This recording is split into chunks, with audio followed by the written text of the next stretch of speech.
વિરંગામના ધારાસભ્ય હાર્દિક પટેલ છે તેમણે ફરી વખત અપક્ષ ઉમેદવારો છે તેમને આડે હાથ લીધા છે અને તે જીતી જાય તો પણ તેમને ભારતીય જનતા પાર્ટીમાં લેવાના નથી તેમ કહી તેમણે વિરોધીઓ છે તેમને આડે હાથ લીધા છે। વૈષ્ણવજન તો તેને કહીએ જે પીડ પરાઈ જાનાને રે।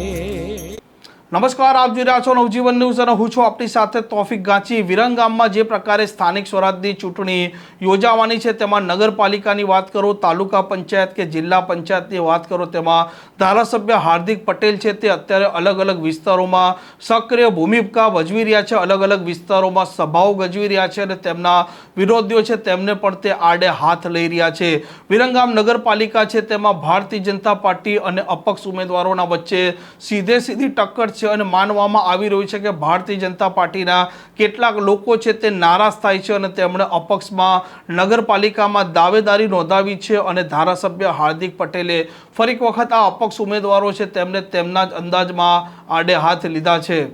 તો પણ ભાજપ સાથે જોડાઈ જશું। આ બિલકુલ ખોટી વાત છે અને આ વખતે નક્કી કર્યું છે એક પણ અપક્ષ જીતેલા વ્યક્તિને ભારતીય જનતા પાર્ટી સાથે જોડવાના નથી, કેમ કે ભારતીય જનતા પાર્ટીના જે વ્યક્તિઓ મહેનત કરીને ભારતીય જનતા પાર્ટીના ઉમેદવાર બનીને ભારતીય જનતા પાર્ટીના ઉમેદવાર તરીકે લોકોની વચ્ચે જઈને જ્યારે લોકો એમને મત આપીને જીતાડે છે। વિરંગામ નગરપાલિકા છે તેમાં ભારતીય જનતા પાર્ટીનું સતત રાજ રહ્યું છે અને વિરંગામના જે પ્રાણ પ્રશ્નો છે તેને લઈને પણ અનેક વખત સ્થાનિકો છે તે અવાજ ઉઠાવી ચૂક્યા છે। રોડ રસ્તાની વાત કરો કે પછી ગટર પાણી કે પ્રાથમિક સુવિધાની વાત કરો, આ મામલે અનેક વખત આ નગરપાલિકાના સત્તાધીશો સામે આ સ્થાનિક લોકો છે તે આક્રોશ